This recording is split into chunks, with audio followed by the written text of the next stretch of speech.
Bueno, ya hablábamos de actualidad, pero también hablábamos de pandemia, hablando de las artes escénicas que sobrevivieron, pero bueno, a tenor de cómo hemos sobrevivido a esta pandemia, no solo físicamente, por supuesto fue una tragedia, una desgracia en la que se perdieron miles de vidas.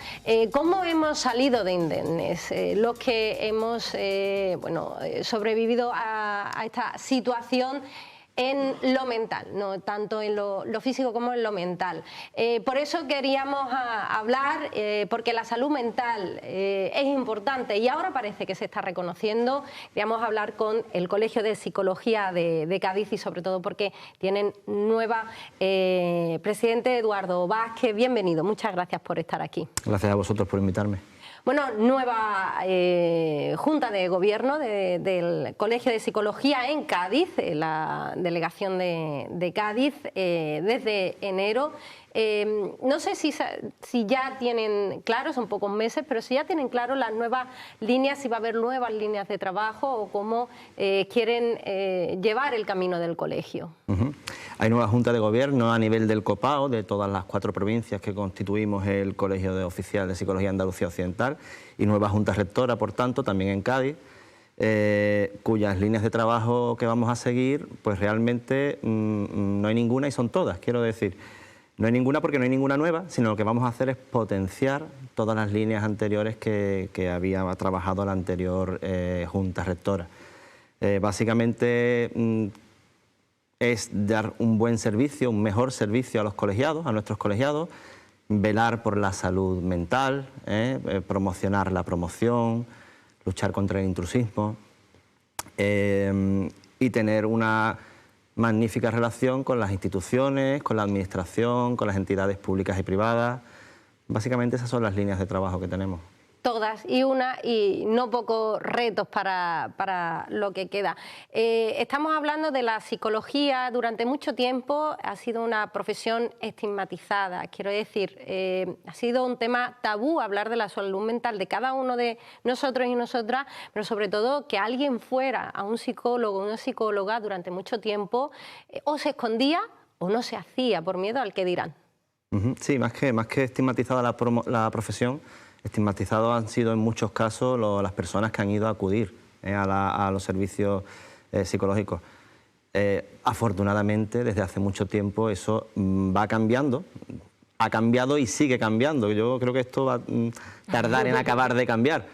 Pero sí, afortunadamente, una persona que vela por su salud mental y que busca servicios psicológicos, ya sea en lo público, ya sea en lo privado, afortunadamente ya no tiene esa visión de persona loca o persona desviada, sino que bueno, es algo tan sencillo como que de la misma manera que tenemos que velar por nuestro bienestar físico, pues la salud mental, el bienestar psicológico también es muy importante. ¿Todos y todas las personas deberíamos ir alguna vez a los servicios de psicología? Rotundamente sí. ¿En alguna vez en nuestra vida o siempre? Hay que ir. Habría que ir regularmente, regularmente depende también de la persona.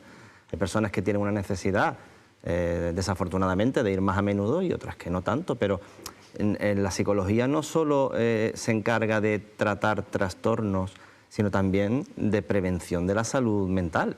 De la misma manera que nos hacemos un chequeo, una analítica para ver si todos nuestros parámetros sanguíneos están en orden, ¿no? Pues de la misma manera no está de más acudir a un psicólogo, sobre todo si vemos que hay algún indicio inicial de algún problema, que muchas veces lo dejamos de lado porque parece que a veces a la salud mental se le da menos importancia o como que todos somos capaces de salir adelante y en cambio sería una forma estupenda de que no se cronifiquen o no se agraven ciertos trastornos. Hablábamos de la pandemia, hablaba yo de la pandemia. Ha sido un punto de inflexión para muchas áreas, para muchos profesionales sanitarios, por supuesto. Y en concreto, ¿en la psicología ha sido un punto de inflexión? Sí, rotundamente sí, otra vez. Sí, porque aunque la psicología y el colegio ha velado mucho porque esto sea así, aunque la psicología ha ido encontrando su espacio, su nombre, su hueco, A lo largo de los últimos años, el colegio, como digo, ha velado mucho por reivindicar la labor de la profesión. Creo que está claro que durante la pandemia, en estos últimos años, la psicología ha tenido un papel preponderante. Creo que la pandemia ha servido para que nos unamos un poco más. La pandemia ha traído mucho dolor, mucho malestar a muchísimas personas, fallecimientos, pero también ha servido para darnos cuenta de que nos necesitamos unos a otros. Y la salud mental yo la considero, y creo que ha quedado sobre la mesa claro, que ha sido imprescindible. O sea, el velar por la salud mental, darnos cuenta de la necesidad que tenemos de ser resilientes, de ser fuertes, ha quedado de manifiesto. Ahora estamos viendo, podemos ver con cierta perspectiva esto de lo que estamos hablando, ¿no? Las consecuencias mentales, psicológicas de la pandemia en nuestras personas. ¿Puede ser, o todavía queda por ver más a largo plazo? ¿Pueden salir más cosas? Digo, por cada individualmente. Sí, todavía hay muchos coletazos que están dando los trastornos y los fallecimientos, las enfermedades, que algunas se han cronificado, las enfermedades físicas, quiero decir, que se han cronificado después de la pandemia, y todavía tienen que dar la cara a algunas situaciones y algunos efectos postergados, ¿no? de todo lo que se ha sufrido en la pandemia. Muchas personas durante la pandemia y posteriormente han visto agravados ya de por sí importantes problemas o dificultades que tenían psicológicas, ¿no? Entonces, eso todavía tiene que ir dando la cara. Afortunadamente, esperamos que cada vez menos, pero todavía hay muchos coletazos que tienen que ocurrir. La salud mental ahora, como decíamos, es actualidad, quizás también porque se han quitado un poco de tabús en el tema durante la pandemia, cuarentena y meses posteriores. ¿Hablamos de una emergencia? No sé yo si catalogarlo como emergencia. Lo ha sido durante la pandemia. Yo sí creo que ha habido una emergencia sanitaria sanitaria en todos los sentidos, pero en cuanto a salud mental sí, porque ha habido situaciones límite para muchas personas. Ha habido situaciones muy complejas, muy complicadas a nivel de salud mental, a nivel de bienestar psicológico. Y sí que hemos podido hablar de emergencia. Considero que ya no es una emergencia, aunque tenemos que estar preparados para lo que venga. Y en cuanto a los menores, porque ahí quizás sí que están saltando las alarmas, porque no solo estamos hablando de patologías como ansiedad o depresión, que aún así nunca se ha tenido como en cuenta, eran cosas de jóvenes, ¿no? Pero se están multiplicando los suicidios, ya es algo material, que ya sí que han saltado las alertas o alarmas. Sí, está habiendo un índice, hay más alerta y más alarma sobre, como dices, Almudena, sobre el tema de suicidio en menores. Parece que ojalá sea una moda, nada más, pero sí que es verdad que hay como cierta inclinación a jugar con lo prohibido, a acercarse a esto de jugar con la propia vida, ¿no? Entonces, sí que está saltando esa alarma. Por relacionar los dos temas que me acabas de decir, la pandemia y los menores, yo tengo que decir que los menores han sido unos auténticos campeones durante la pandemia. Han sido los verdaderos héroes de esta pandemia porque sin comerlo ni beberlo se han tragado una pandemia, que no solo es estar metido en casa cuando el confinamiento, sino todo lo que se les ha recortado en cuanto a libertades que todos, cuando pequeños o cuando adolescentes, hemos tenido, como salir a la plaza a jugar, como tener una fiesta de graduación que no he tenido, como tener un viaje de fin de curso que no he tenido, que no he disfrutado, como tantas cosas, ¿no? Creo que los menores nos han dado un gran ejemplo a los adultos en la pandemia de cómo comportarnos y de cómo atravesar esta situación. ¿Y cómo los protegemos? Es la eterna pregunta de cualquier padre que va a una consulta, supongo, de un psicólogo o psicóloga, pero ¿cómo los protegemos? Vale. Yo, de entrada, diría no sobreprotegerlos. No hacer un exceso de eso, protegerlos, por supuesto. Pues teniendo mucha comunicación con ellos. Si me hablas como madre o como padre, teniendo mucha comunicación con tus hijos. No somos sus amigos, somos sus padres, o su padre y su madre. Y tenemos que tener comunicación, saber qué les interesa, qué les preocupa, qué es lo que les da miedo, qué es lo que... Todo eso, o sea, si tenemos una buena comunicación con ellos, vamos a tener muchísimo ganado. Y tengamos en cuenta que los menores tienen su ámbito de privacidad. Si ya nos vamos a edades de adolescencia, ese ámbito va a ser mucho mayor, ¿eh? Los padres o los progenitores somos los enemigos, como los enemigos entre comillas. Somos aquellos a los que no les quiero contar nada. Bien, si fomentamos un buen diálogo, una buena comunicación con ellos, hacemos actividades con ellos, colocamos, ¿no?, el colchón o la situación adecuada para tener encuentros, actividades, esto no va a ser un gran problema. Las redes sociales, lo audiovisual, internet, todo eso es cierto que está poniendo como obstáculo en esa comunicación que usted cuenta. He visto, he leído en alguna ocasión algunos expertos que hablan de crisis en el entorno familiar. ¿Está sucediendo, sigue sucediendo o no estamos dando cuenta a los progenitores de que realmente hay que hacer un sobreesfuerzo para salvar esos obstáculos? ¿Hay crisis en el entorno de la familia? Un poco, sí, porque vivimos en la sociedad de la prisa, del hacer muchas cosas, del reconocimiento, todo lo queremos inmediato, ¿no? Entonces, cuando queremos hacer tantas cosas y el día tiene 24 horas, no tiene más, vamos muy acelerados y estamos muy pendientes de nuestras cosas y a veces dejamos a los jóvenes, a nuestros hijos, ahí un poquito de lado y les damos un móvil y les damos una Play y ellos están a lo suyo y eso desde luego sí corta la comunicación y si se corta la comunicación podemos empezar a hablar de crisis, claro que sí, en la familia. En mayo tienen unas jornadas que también voy a vincular las dos. Si hay crisis de comunicación en entorno familiar con nuestros hijos o hijas, también lo hay en la pareja, crisis en el entorno familiar. Tienen una jornada de psicología, de sexología y pareja en mayo para profesionales, pero estamos con el mismo problema de base. Quizás la falta de comunicación es para todo el entorno familiar, ¿no? Sí. Podemos hablar de crisis en todo el entorno. Estas jornadas que queremos hacer, que van a ser en mayo, el día 20 y 21, si no me equivoco, va a tener temas muy interesantes y va a velar al final porque haya mejor comunicación, más conocimiento, vamos a hablar de deseo, vamos a hablar de adicciones con sexología, vamos a hablar de el duelo perinatal, cómo afecta a relaciones de pareja, por ejemplo, vamos a hablar de parejas abiertas, vamos a hablar de muchos temas, de talleres que también vamos a hacer, que siempre van a ser enriquecedores, están abiertos a profesionales, no solo de la psicología, sino de otras profesiones cercanas y también a estudiantes universitarios de cualquier grado.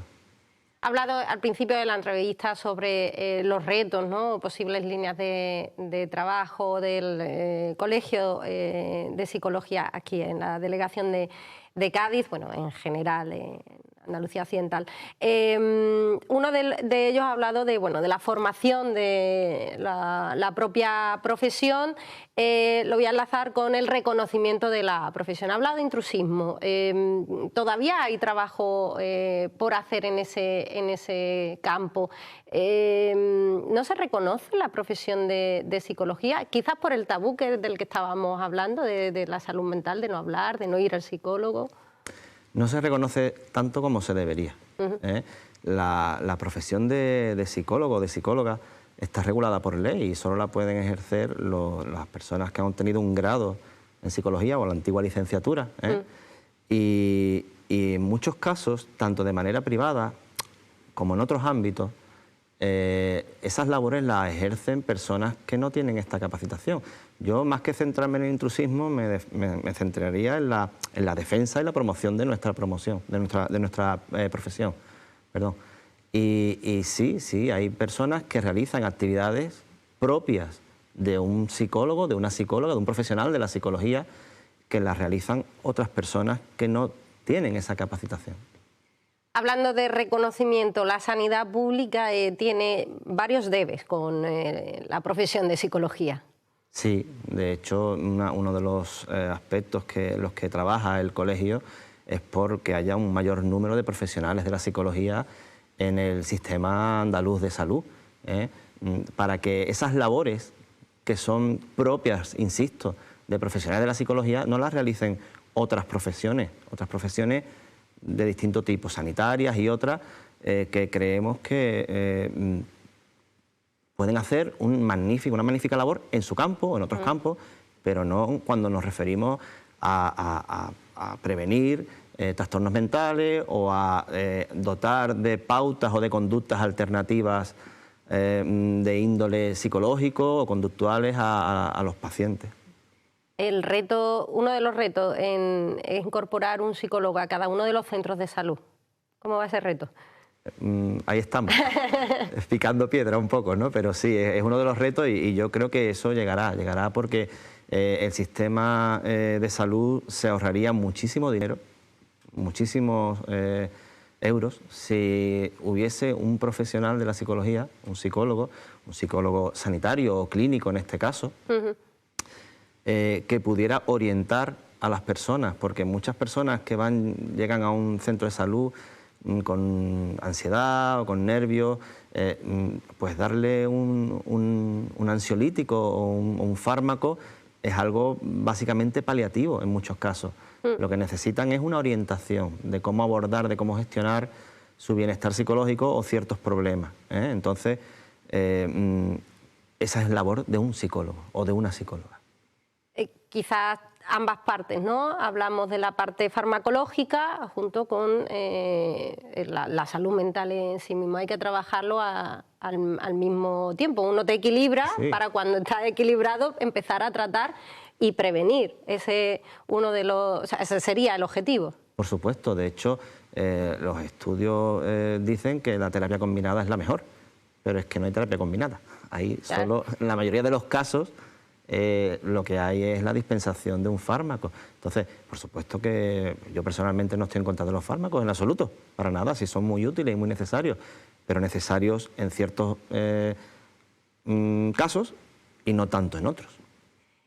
También hablando de profesionales, de especialidades. Las especialidades como psicólogo, psicóloga infanto-juvenil, ¿es necesaria también abordar esas diferentes arealización? Sí, hace falta tener una especialidad, tener esa especialidad en infanto-juvenil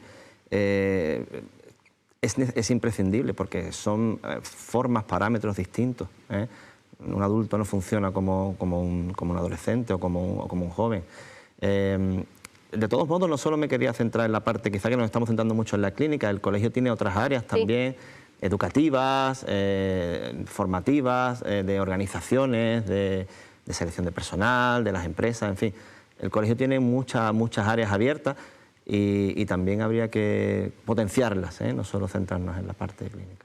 Sobre la educación, porque hemos hablado de la prevención, quizás no solo ahorra euros al sistema en general, sino bueno, ayuda a que no pasemos el mal trago de llegar a una patología, sino si se puede prevenir antes. En el área de la educación, ¿cómo andamos? Porque estamos hablando de una enfermera en los centros de educación, que ya está siendo complicado porque hay una enfermera en los centros de salud para varias escuelas. Lo que se quiere es que haya una enfermera en enfermero cada uno de los centros educativos. ¿Cómo andamos de ratio de psicólogos y psicólogas en educación? Pues bajo mínimo. En los centros educativos hay orientadores. Los orientadores tienen una función distinta a la de un psicólogo. Pueden ser psicólogos, en muchos casos lo son, pero su función es orientar. O sea, si un alumno se encuentra con un problema, de una dificultad familiar, personal, mental, a veces el orientador no está capacitado, porque a veces, en muchos casos, es un psicólogo educativo, no es un psicólogo sanitario. Entonces estaría bien que hubiese un psicólogo, un profesional de la psicología, que también pudiera atender a esos alumnos y no otras profesiones. ¿Y en qué momento se encuentra esa? También estamos en ello. Pues nos encantaría que hubiera un psicólogo sanitario en todos los centros, ojalá, o al menos uno por cada zona o por cada que pudiera atender distintas áreas. Ahí estamos ahí. Una de las reivindicaciones que estamos hablando varias de ellas. Ha hablado usted de que nos hemos centrado, ¿verdad?, en lo sanitario, en lo clínico, un poco en lo educativo. ¿Cuáles son los demás retos que tiene el colegio medio-largo plazo? Porque hemos hablado de las líneas de trabajo, pero no sé qué retos tiene a medio-largo plazo el Colegio de Psicología, ya no solo en Cádiz, obviamente, en toda la demarcación. Pues, insisto, como esta Junta Rectora tiene un carácter continuista, porque la anterior Junta Rectora, de la cual también provengo, como vicepresidente anteriormente, ha hecho una magnífica labor aquí en Cádiz, en la provincia, pues lo que queremos hacer es potenciar lo que ya había. Retos, mira, te voy a decir uno muy simple, potenciar la sede que tenemos, un espacio físico que inauguramos en 2019, justo antes de la pandemia. Viendo imágenes. Justo antes de la pandemia, y a la cual básicamente, debido al tema del COVID, no hemos podido darle uso. Entonces ahora queremos promocionar que haya encuentros, que haya actividades formativas presenciales. Durante el COVID y el post-COVID se hizo un gran esfuerzo en invertir en nuevas tecnologías, ¿no? Todo se hacía online, formación online, reuniones online. Yo personalmente, a mí me gustaría, y esta Junta Rectora de Cádiz, queremos velar porque queremos hacer que haya más encuentros, y para eso tenemos una sede estupenda a la cual os invito a ir cada vez que queráis a conocerla, y también abrirla a la ciudadanía para que allí pueda ser espacio de distintos actos. Ese es un reto muy simple. Y, por supuesto, también fijar proyectos de colaboración con entidades, con ayuntamientos, con diputación, con las administraciones. Estamos abiertos y con la mano tendida a hacer cualquier tipo de actividad que nos pueda ser útil para las dos entidades, para el colegio y para las demás. Y ahí estamos, básicamente eso es lo que queremos. Y como profesional de la psicología, que está en contacto habitual con otros colegas, retos de la profesión. Retos de la profesión. Amén de que vuelva otra vez las citas presenciales, ¿no?, que también ayuda. Sí, no es lo mismo una cita online que una cita presencial. El reto de la profesión es dar visibilidad a la profesión, hacer ver a la ciudadanía la importancia de un profesional de la psicología, que no es menos importante la salud mental, ni mucho menos que la salud física, y estar ahí, simplemente, que se nos vea, que se nos valore y que se nos dé nuestro sitio. Pues muchísimas gracias. Nosotros apoyamos y apostamos por la psicología. Un chequeo mental por nuestra salud mental no está, por supuesto, de más, y rotundamente sí. Todos y todas deberíamos ir alguna vez a una consulta, por lo menos, bueno, para chequearnos, como bien ha dicho. Muchísimas gracias, y bueno, aquí está también su casa, igual que usted nos ha invitado al colegio, aquí está la casa de todos los psicólogos y psicólogas de la provincia de Cádiz. Muchísimas gracias. Gracias a vosotros, aquí estaremos cada vez que nos llaméis. Muchas gracias. Bueno, tema del que nosotros también queremos abordar, y lo estamos abordando en diferentes, no solo en este programa, en Ángulo Abierto, en otros tantos programas que existen en nuestra programación. La salud mental es fundamental, ha sido un tema tabú, pero poco a poco, como hemos hablado, se está desechando ese tabú. Hay que ser sinceros con nosotros mismos para evitar esas patologías se agraven o se cronifiquen.